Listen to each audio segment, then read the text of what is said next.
I've asked myself many times where the journey of awakening is taking me and where it takes other people on a spiritual path.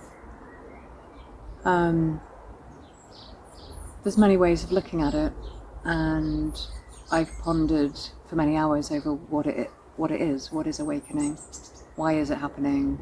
Where is it taking me? But the conclusion I've drawn is that it's actually taking me back to who I was originally meant to be. So it's not really about becoming anything, it's more about returning to my true nature. So the person I was born as. And I think we are born as unique beings with a unique personality and a unique take on the world. And I do believe each of us has gifts and something to contribute to society. Maybe society is the wrong word. Contribute to our community. I won't use the word society because I think that is a method of control that's used to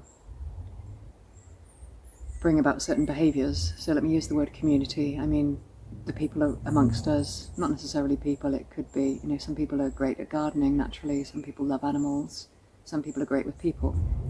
So we're all different. But when we're going through a process of spiritual awakening, to me it's a remembering, remembering of who I am, what I came here to do, what my gifts are, what I have to offer.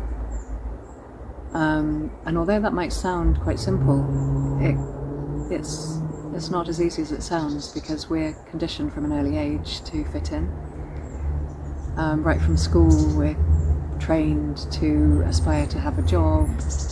We're trained in certain subjects, like maths and English tend to be considered the most important. Maybe languages, science. Like science, I can't say that the science that I learnt at school has been particularly useful to me in my life. But every child at school is trained in science. So yeah, right from an early age, we're trained what's important. We're trained that we need to get exams, that we need to have qualifications, that we need to do this in order to get a job. And obviously everybody is going to have bills to pay at some point in their life, unless you're wealthy, of course. So in order to return to who we are, we may have to break through all of this conditioning, which has taught us how to be in the world, who to be, what's important, and to really get back to our own sense of what's important, of what we value. So for me, I value relationships above everything else. That wasn't taught to me at school.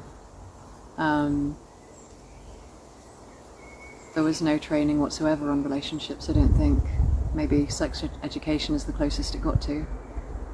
And that's something I've really had to work on and had to learn, and really only understood probably over the last 10 years.